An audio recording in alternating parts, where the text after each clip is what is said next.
वंदे मातरम पिलामाने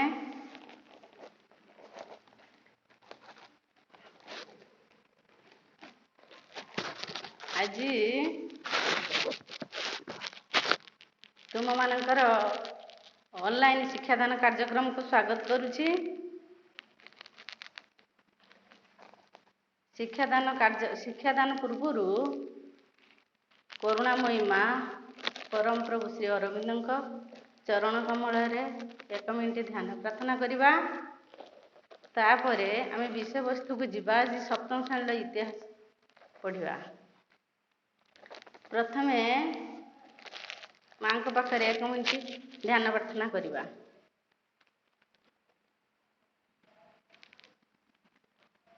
उभर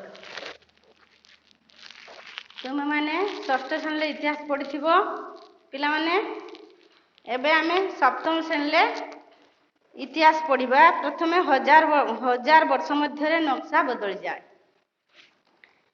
इतिहास क्या कह जाए? अतीत घटी जाइथिबा घटना गुड़ी को इतिहास कह जाए। इतिहास रे घटी जाइथिबा घटना गुड़ी को इतिहास कह जाए। इतिहास आम संस्कृतिर अर्थ है अतीत संबंधी ज्ञान तथ्य प्रमाण आधारित अतीतर व्याख्या और समीक्षा। ग्रीक शब्द हिस्टोरियारू इतिहास शब्दर व्युत्पत्ति। हिस्टोरियार अर्थ अन्वेषण बा तदंत। इतिहासर अर्थ है अतीत संबंधी ज्ञान जहाँकि तथ्य और प्रमाण उपर आधारित। तथ्य और प्रमाण को अतुट रखी भिन्न भिन्न दृष्टि इतिहास लेखा जाई पारे। ख्रीष्टपूर्व पंचम शताब्दी जन्मित ग्रीक ऐतिहासिक हेरोडोटस को इतिहासर जन्मदाता बोली कह जाए। पिला माने सुनिल?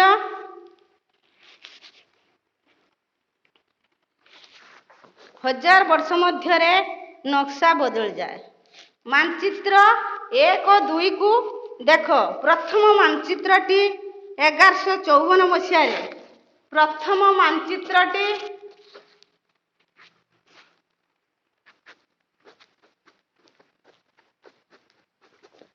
प्रथम मानचित्रटी 1154 मसीह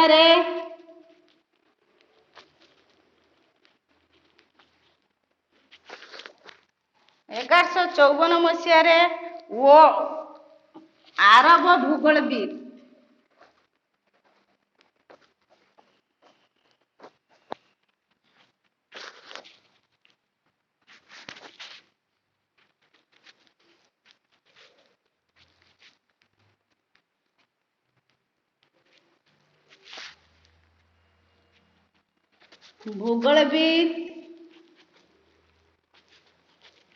वॉल इद्रिसिंग द्वारा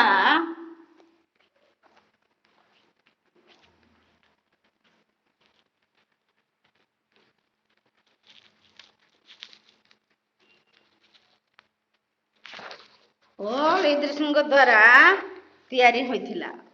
को चित्रटी? प्रथम मानचित्रटी 1154 मसीह केते मसीह 1154 मसीह आरब भूगोलविद वॉल इद्रिसिंग द्वारा तैयारी होइथिला।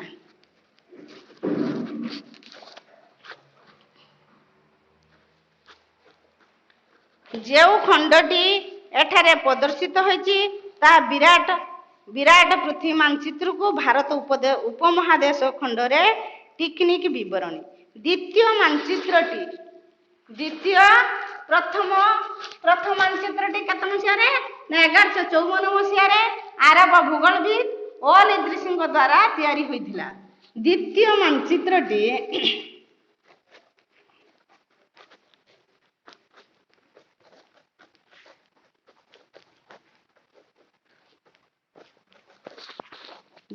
मानचित्रटी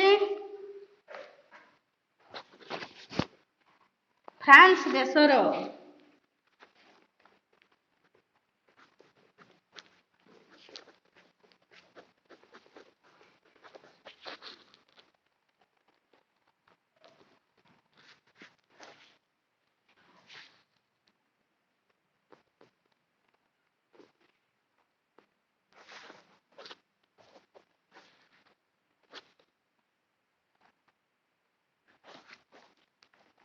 ଅଙ୍କାଳୀଙ୍କ ଦ୍ୱାରା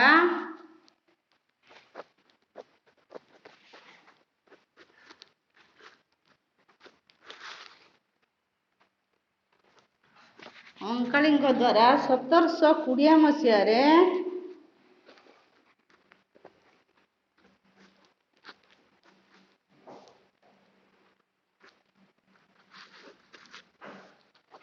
ଅଙ୍କିତ। ଛୁଆ ପିଲାମାନେ ବୁଝିପାରୁଛ? ଦ୍ୱିତୀୟ ମାনଚିତ୍ରଟି ଫ୍ରାନ୍ସ ଦେଶର ଅଙ୍କାଳୀଙ୍କ ଦ୍ୱାରା 1720 ମସିହାରେ ଅଙ୍କିତ। ଯଦି ସେହି ଏକା ଅଞ୍ଚଳ ଭାରତକୁ ଦୁଇଟି ମାନଚିତ୍ରରେ ପ୍ରଦର୍ଶିତ କରାଯାଇଛି, ତଥାପି ସେଥିରେ ଅନେକ ଭିନ୍ନତା ରହିଛି। ୱଲ୍ ଐତିହାସିକ ମାନଚିତ୍ରରେ ଦକ୍ଷିଣ ଭାରତ ଉତ୍ତର ଭାରତ ସ୍ଥାନରେ ଅଛି। ଶ୍ରୀଲଙ୍କା ଏକ ଦ୍ୱୀପ। ଶ୍ରୀଲଙ୍କା ହେଉଛି ଏକ ଦ୍ୱୀପ ଭାବରେ ଉପରେ ରହିଛି। ସ୍ଥାନର ନାମଗୁଡ଼ିକ ଆରବୀୟ ଭାଷାରେ ଲିଖିତ ଏବଂ ଏଥିରେ କେତେକ ସୁପରିଚିତ ନାମ ଯଥା ଉତ୍ତର ପ୍ରଦେଶର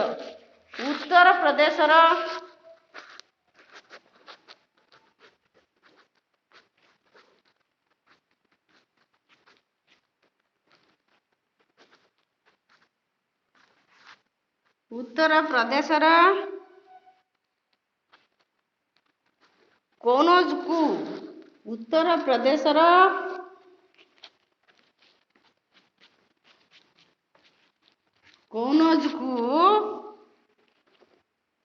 କୁଇନଜ ବୋଲି ଲେଖାଯାଇଛି।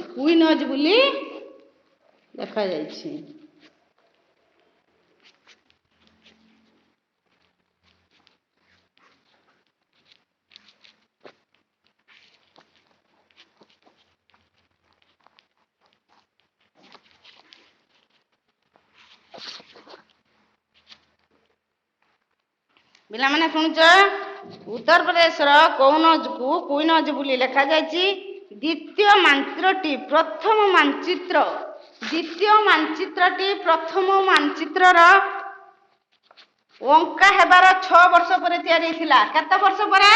ନା 600 ବର୍ଷ ପରେ ତିଆରି ହୋଇଥିଲା। 600 ବର୍ଷ ପରେ ତିଆରି ହୋଇଥିଲା।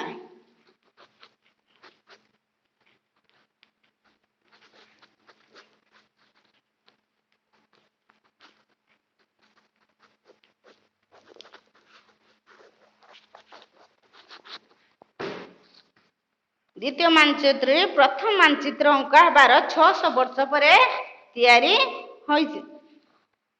ଏହା ମଧ୍ୟରେ ଉପମହାଦେଶର ଅନେକ ତଥ୍ୟଗତ ପରିବର୍ତ୍ତନ ଘଟିଛି। ଦ୍ୱିତୀୟ ମାନଚିତ୍ରଟି ବରଂ ଆମର ବେଶୀ ପରିଚିତ କାରଣ ଉପକୂଳ ଅଞ୍ଚଳକୁ ଖୁବ୍ ବିସ୍ତୃତ ଭାବେ ନାମକରଣ କରାଯାଇଛି। ଏହି ମାନଚିତ୍ରଟିକୁ ୟୁରୋପୀୟ ନାବିକ ତଥା ବଣିକମାନେ ସେମାନଙ୍କ ନୌଯାତ୍ରାରେ ବ୍ୟବହାର କରୁଥିଲେ। କୋଉମାନେ ବ୍ୟବହାର କରୁଥିଲେ?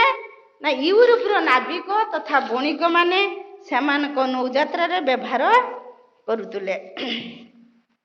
ଦୁଇଟି ସମୟସୀମା ମଧ୍ୟରେ ମାନଚିତ୍ର ଅଙ୍କନର ବିଜ୍ଞାନ ଓ କଳାରେ ଭିନ୍ନତା ଆସିବା ବେଶ ଗୁରୁତ୍ୱପୂର୍ଣ୍ଣ।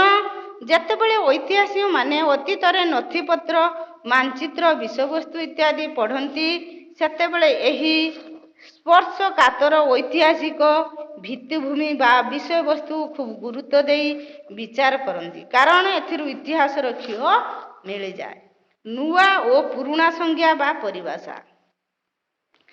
ବିଷୟବସ୍ତୁ ମଧ୍ୟରେ ତଥ୍ୟାବଳୀ ମଧ୍ୟ ଅନେକ ସମୟରେ ଭାଷା ଓ ଅର୍ଥ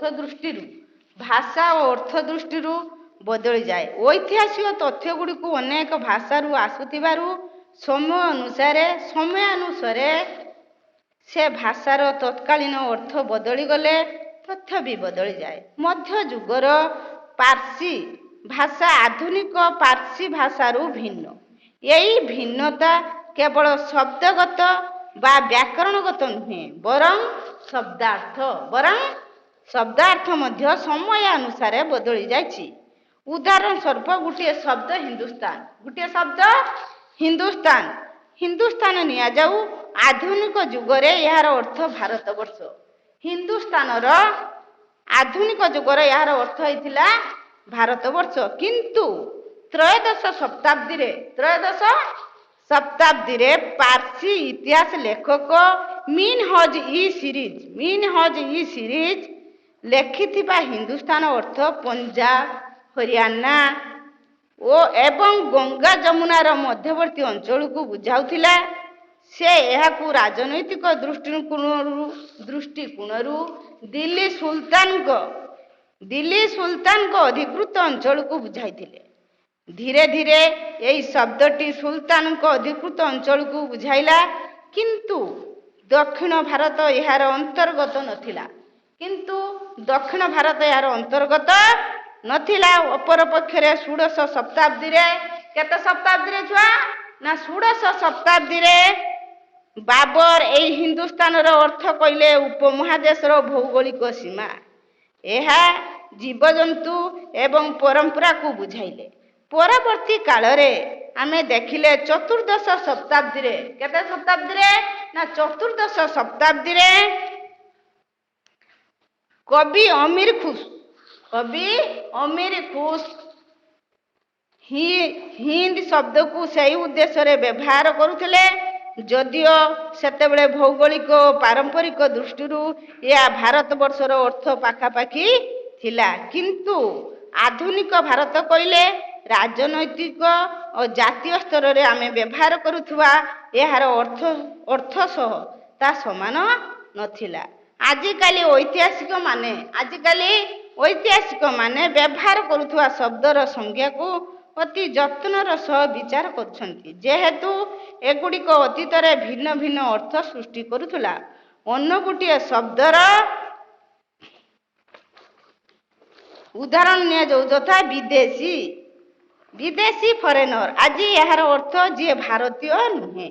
ମଧ୍ୟଯୁଗରେ ଗୋଟିଏ ଗାଁରେ ଯେକୌଣସି ବାହାର ଲୋକକୁ ବିଦେଶୀ କୁହାଯାଉଥିଲା। ଯେକୌଣସି ବାହାର ଲୋକକୁ କ'ଣ କୁହାଯାଉଥିଲା? ନା ବିଦେଶୀ କୁହାଯାଉଥିଲା। ସେ ତାଙ୍କ ସମାଜ ବା ସଂସ୍କୃତିରୁ ବାହାରୁ ଆସିଥିଲା।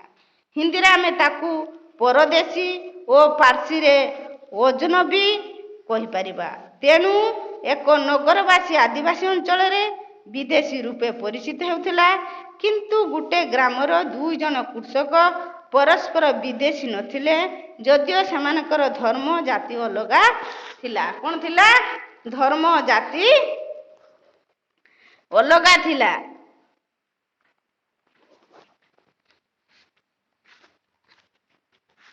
ଯେତିକି ଛୁଆ ପଢ଼େଇନି ସେଥିରେ କହୁଛି, ପୃଥିବୀ ପ୍ରଥମ ଖଣ୍ଡ ମାନଚିତ୍ରଟି କେବେ କାହା ଦ୍ୱାରା ତିଆରି ହୋଇଥିଲା?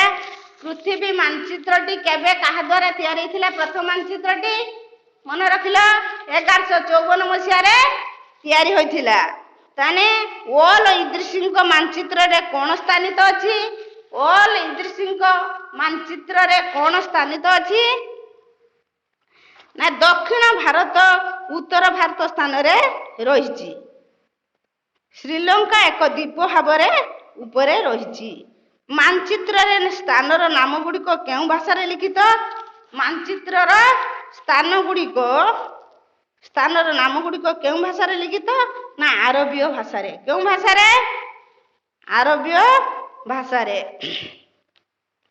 ଉତ୍ତର ପ୍ରଦେଶର କନୌଜକୁ କ'ଣ ଲେଖାଯାଇଛି? ନା କୁଇନିଜ। କ'ଣ ଲେଖାଯାଇଛି ଛୁଆ? କୁଇନିଜ। ଦ୍ୱିତୀୟ ମାନଚିତ୍ରଟି ପ୍ରଥମ ମାନଚିତ୍ର ଅଙ୍କା ହେବାର କେତେ ବର୍ଷ ପରେ ତିଆରି ହୋଇଛି? ନା 600 ବର୍ଷ ପରେ ତିଆରି ହୋଇଛି। ଦ୍ୱିତୀୟ ମାନଚିତ୍ରଟି କେଉଁମାନେ ସେମାନଙ୍କର ନୌଯାତ୍ରା ବେଳେ ବ୍ୟବହାର କରୁଥିଲେ? ନା ୟୁରୋପୀୟ ନାବିକ ତଥା ବଣିକମାନେ ବ୍ୟବହାର କରୁଥିଲେ।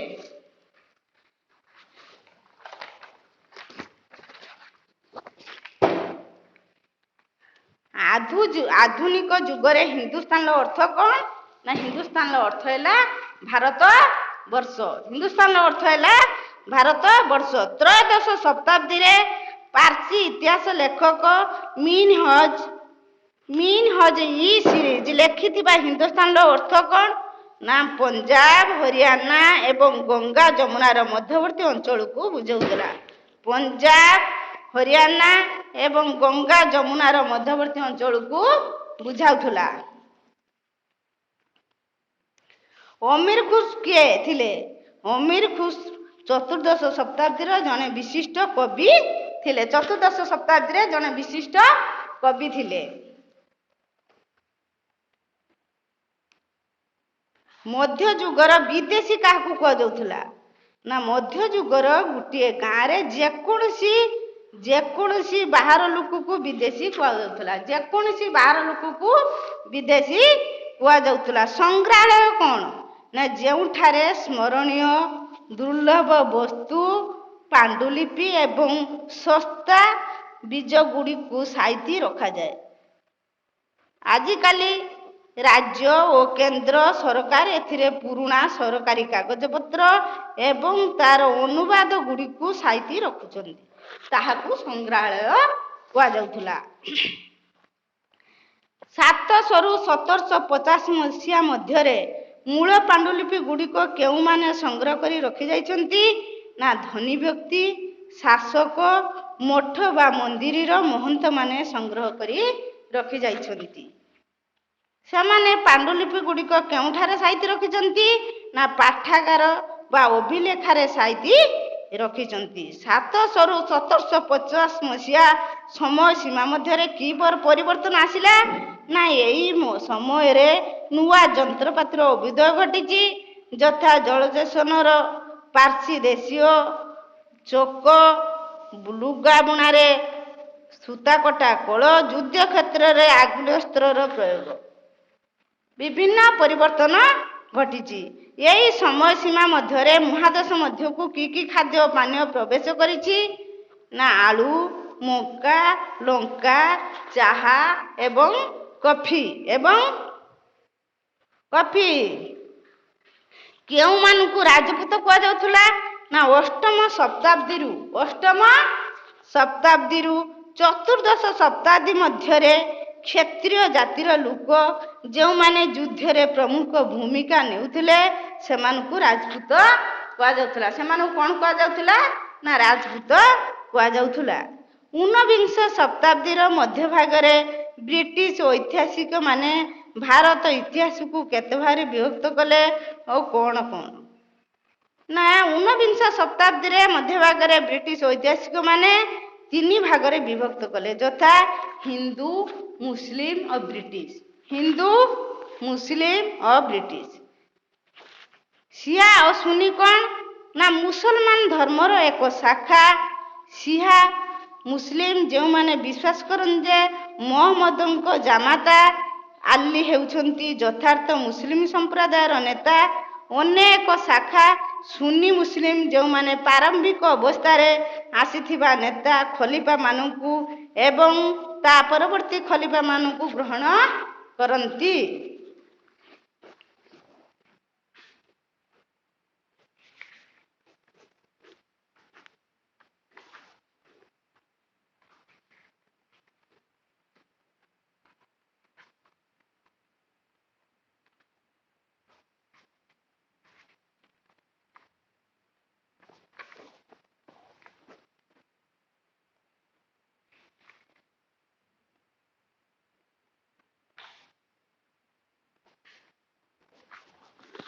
ପିଲାମାନେ, ସମ୍ଭବ ନୁହେଁ ସବୁ ଇତିହାସ ବହିଟାକୁ ସମ୍ପୂର୍ଣ୍ଣ ଗୋଟେ ଅଧ୍ୟାୟକୁ ପଢ଼ିବା।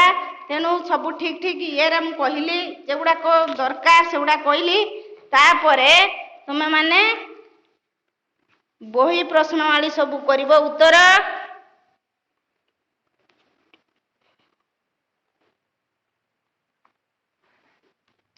ଅତୀତରେ ବିଦେଶୀ କହିଲେ କାହାକୁ ବୁଝାଏ? ଅତୀତରେ ବିଦେଶୀର ଅର୍ଥ ଯିଏ ଭାରତୀୟ ନୁହେଁ। ଅତୀତରେ ବିଦେଶୀର ଅର୍ଥ ଯିଏ ଭାରତୀୟ ନୁହେଁ। ମଧ୍ୟଯୁଗରେ ଗୋଟିଏ ଗାଁରେ ଯେକୌଣସି ବାହାର ଲୋକକୁ ବିଦେଶୀ କୁହାଯାଉଥିଲା। ଯେକୌଣସି ବାହାର ଲୋକକୁ ବିଦେଶୀ କୁହାଯାଉଥିଲା। ସେ ତାଙ୍କ ସମାଜ ବା ସଂସ୍କୃତିରୁ ବାହାରୁ ଆସିଥିଲା। ଏଣୁ ଏକ ନଗରବାସୀ ଆଦିବାସୀ ଅଞ୍ଚଳରେ ବିଦେଶୀ ରୂପେ ପରିଚିତ ହେଉଥିଲା। ଠିକ୍ ଓ ଭୁଲ କହିବ। 700 ମସିହା ପରେ କୌଣସି ଲେଖା ମିଳିନାହିଁ। ଏଟା ଭୁଲ। ଏହି ସମୟରେ ମରାଠା ମାନେ ସେମାନଙ୍କର ରାଜନୈତିକ ଗୁରୁତ୍ୱ ହାସଲ କରିଥିଲେ। ଠିକ କୃଷି ବସତି ସ୍ଥାପନ ଦ୍ୱାରା ଅରଣ୍ୟ ଅଧିବାସୀ ମାନେ ସେମାନଙ୍କ ଅଞ୍ଚଳ ଛାଡ଼ି ଦୂରକୁ ଦୂରେଇ ଗଲେ। ଠିକ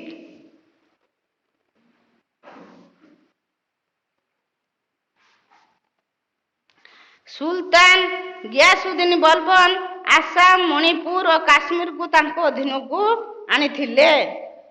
ଭୁଲ। ଶୂନ୍ୟସ୍ଥାନ ପୂରଣ କର। ଅଭିଲେଖାଗାରରେ ଡ୍ୟାସ୍ ଗୁଡ଼ିକୁ ଲେଖାଯାଏ। କ'ଣ ପିଲାମାନେ? ପାଣ୍ଡୁଲିପି। କ'ଣ? ପାଣ୍ଡୁଲିପି। ଡ୍ୟାସ୍ ହେଉଛନ୍ତି ଚତୁର୍ଦ୍ଦଶ ଶତାବ୍ଦୀର ଐତିହାସିକ। କିଏ? ପିଲାମାନେ ଅମୀର ଖୁସ୍। ଅମୀର ଖୁସ୍ରୁ ହେଲେ ଚତୁର୍ଦ୍ଦଶ ଶତାବ୍ଦୀର ଐତିହାସିକ। ଏହି ସମୟରେ ଭାରତ ଡ୍ୟାସ୍ ଡ୍ୟାସ୍ ଓ ଡ୍ୟାସ୍ ଓ ଡ୍ୟାସ୍ ଫସଲର ଚାଷ ଆରମ୍ଭ ହେଲା। ଆଳୁ, ମକା, ଲଙ୍କା, ଚାହା ଓ କଫି। ଏହି ସମୟ ମଧ୍ୟରେ ଯନ୍ତ୍ର ଶିଳ୍ପୀରେ କି ପରିବର୍ତ୍ତନ ଦେଖାଦେଇଥିଲା? ଏହି ସମୟ ମଧ୍ୟରେ ଯନ୍ତ୍ର ଶିଳ୍ପରେ ନୂଆ ଯନ୍ତ୍ରପାତି ଅଭ୍ୟୁଦୟ ଘଟିଛି, ଯଥା ଜଳସେଚନରେ ପାର୍ସି ଦେଶୀୟ ଚକ, ଲୁଗା ବୁଣାରେ ସୂତାକଳ, ଯୁଦ୍ଧ କ୍ଷେତ୍ରରେ ଆଗ୍ନେୟାସ୍ତ୍ରର ପ୍ରୟୋଗ ହୋଇଥିଲା। ଏହି ସମୟରେ କେଉଁ କେଉଁ ମୁଖ୍ୟ ଧର୍ମ ଗୁଡ଼ିକ ଉନ୍ନତି ଘଟିଥିଲା? ନା ଏହି ସମୟରେ ହିନ୍ଦୁ ଓ ମୁସଲମାନ ଧର୍ମର ଉନ୍ନତି ଘଟିଥିଲା। ହିନ୍ଦୁସ୍ତାନର ଅର୍ଥ କାଳକ୍ରମେ କିପରି ବଦଳି ବଦଳି ଯାଇଛି? ହିନ୍ଦୁସ୍ତାନର ଅର୍ଥ କ୍ରମେ ଆଧୁନିକ ଯୁଗରେ ହିନ୍ଦୁସ୍ତାନ ଅର୍ଥ ହେଲା ଭାରତବର୍ଷ। କିନ୍ତୁ ତ୍ରୟୋଦଶ ଶତାବ୍ଦୀରେ ପାର୍ସି ଇତିହାସ ଲେଖକ ମିନହଜ ଇ ସିରାଜ ଲେଖିଥିବା ହିନ୍ଦୁସ୍ତାନର ଅର୍ଥ ପଞ୍ଜାବ, ହରିୟାଣା ଏବଂ ଗଙ୍ଗା ଯମୁନା ମଧ୍ୟବର୍ତ୍ତୀ ଅଞ୍ଚଳକୁ ବୁଝାଉଥିଲା। ସେ ଏହାକୁ ରାଜନୈତିକ ଦୃଷ୍ଟିକୋଣରୁ ଦିଲ୍ଲୀ ସୁଲତାନଙ୍କ ଅଧିକୃତ ଅଞ୍ଚଳକୁ ବୁଝାଉଥିଲା।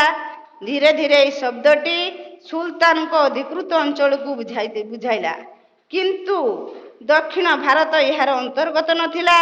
ଷୋଡ଼ଶ ଶତାବ୍ଦୀରେ ବାବର ଏହି ହିନ୍ଦୁସ୍ତାନର ଅର୍ଥ କହିଲେ ଉପମହାଦେଶର ଭୌଗୋଳିକ ସୀମା। ଉପମହାଦେଶର ଭୌଗୋଳିକ ସୀମା। ଚତୁର୍ଦ୍ଦଶ ଶତାବ୍ଦୀରେ କବି ଅମୀର ଖୁସ୍ରୁ ହିନ୍ଦ ଶବ୍ଦକୁ ହିନ୍ଦୁସ୍ତାନ ଉଦ୍ଦେଶ୍ୟରେ ବ୍ୟବହାର କରିଥିଲେ।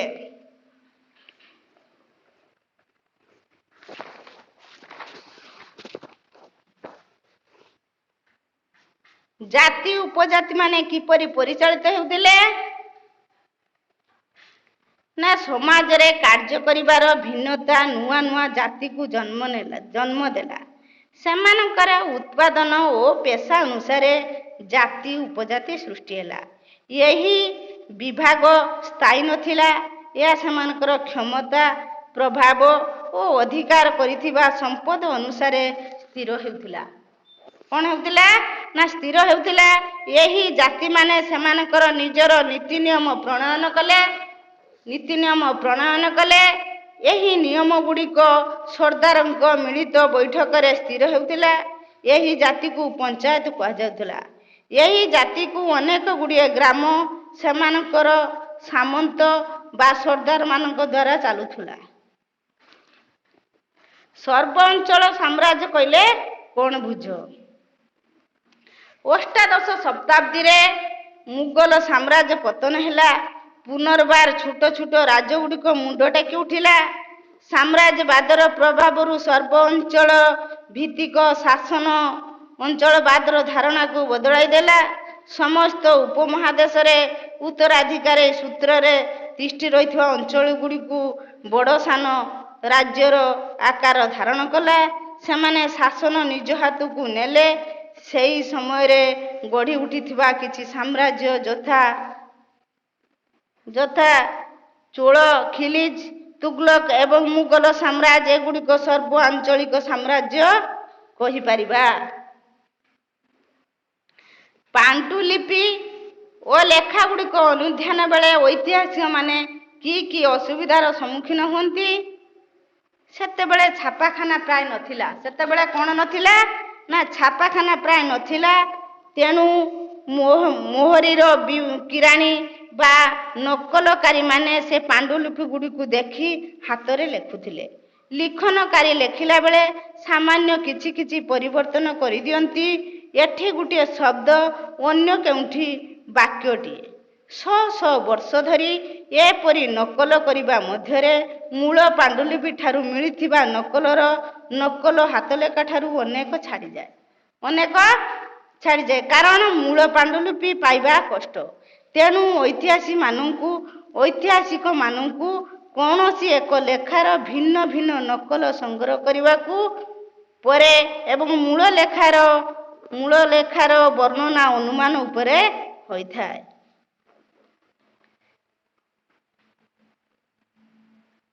ଐତିହାସିକମାନେ କିପରି ଅତୀତର ସମୟକୁ ଭାଗ ଭାଗ କରନ୍ତି? ଊନବିଂଶ ଶତାବ୍ଦୀର ମଧ୍ୟ ଭାଗରେ ବ୍ରିଟିଶ ଐତିହାସିକମାନେ ଭାରତ ଇତିହାସକୁ ତିନି ଭାଗରେ ବିଭକ୍ତ କଲେ। କେତେ ଭାଗରେ ବିଭକ୍ତ କଲେ? ନା ତିନି ଭାଗରେ ବିଭକ୍ତ କଲେ, ଯଥା ହିନ୍ଦୁ, ମୁସଲିମ ଓ ବ୍ରିଟିଶ। ଏହି ବିଭକ୍ତିକରଣ ଶାସକମାନ ଧର୍ମକୁ ଆଧାର କରି କରାଯାଇଥିଲା। କିନ୍ତୁ ସେ ସମୟରେ ଅନ୍ୟାନ୍ୟ ଗୁରୁତ୍ୱପୂର୍ଣ୍ଣ ଉନ୍ନତିଗୁଡ଼ିକୁ ଛାଡ଼ି ଯାଇଥିଲେ, ଯଥା ଅର୍ଥନୈତିକ, ସାମାଜିକ ଓ ସାଂସ୍କୃତିକ। ଅଳ୍ପ କେତେକ ଐତିହାସିକ ସମୟାନୁକ୍ରମକୁ ଅନୁସରଣ କରିଛନ୍ତି। ଅନେକ ଅର୍ଥନୈତିକ ଓ ସାମାଜିକ ବିଷୟକୁ ଅତୀତରେ ବିଭିନ୍ନ ଆନ୍ଦୋଳନର ସୂତ୍ର ଭାବରେ ବିଚାରକୁ ନେଇଛନ୍ତି। ଐତିହାସିକମାନେ ଅତୀତର ସାମାଜିକ ଅବସ୍ଥା, ଯଥା ଯାଯାବର, ଆଦିମ କୃଷକ, ସହରାଞ୍ଚଳ ଓ ଗ୍ରାମାଞ୍ଚଳରେ ରହୁଥିବା ଲୋକଙ୍କ ଜୀବନ, ପ୍ରାଥମିକ ରାଜା ମହାରାଜା, ତାଙ୍କ ରାଜ୍ୟ ଶାସନ ଇତ୍ୟାଦି ବିଷୟରେ ପଢ଼ନ୍ତି। ଏହା ବ୍ୟତୀତ ମଧ୍ୟଯୁଗ ବିଷୟରେ ପଢ଼ିବାକୁ ମିଳେ। ଏଥିରେ ଆମେ ଦେଖିବା କୃଷକ ସମାଜର ବିସ୍ତୃତି, ଆଞ୍ଚଳିକ ଓ ସାମ୍ରାଜ୍ୟର ଗଠନ, ଯାହା ଉପକୂଳ ଅଞ୍ଚଳ, ମାଳଭୂମି ଏବଂ ଜଙ୍ଗଲ ଅଞ୍ଚଳରେ ଦେଖାଯାଇଥିଲା। ହିନ୍ଦୁ ଧର୍ମର ଉତ୍ତରୋତ୍ତର ଉନ୍ନତି, ଇସଲାମ ଧର୍ମର ପ୍ରସାର ଓ ୟୁରୋପୀୟ ବଣିକମାନଙ୍କର ଆଗମନ ବିଷୟରେ ପଢ଼ିବାକୁ ହେବ। ଏହିପରି ଭାବରେ ଐତିହାସିକମାନେ ଅତୀତର ସମୟକୁ ଭାଗ ଭାଗ କରିଛନ୍ତି। ସମୟର ପରିବର୍ତ୍ତନ ସହିତ ବିଭିନ୍ନ ଦିଗରେ ପରିବର୍ତ୍ତନମାନ ଘଟିଛି।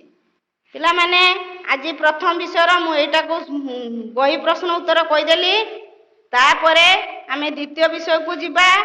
ସମ୍ଭବ ନୁହେଁ ବହିଟାକୁ ସବୁ ପଢ଼ିବା। ବନ୍ଦେ ମାତରମ୍।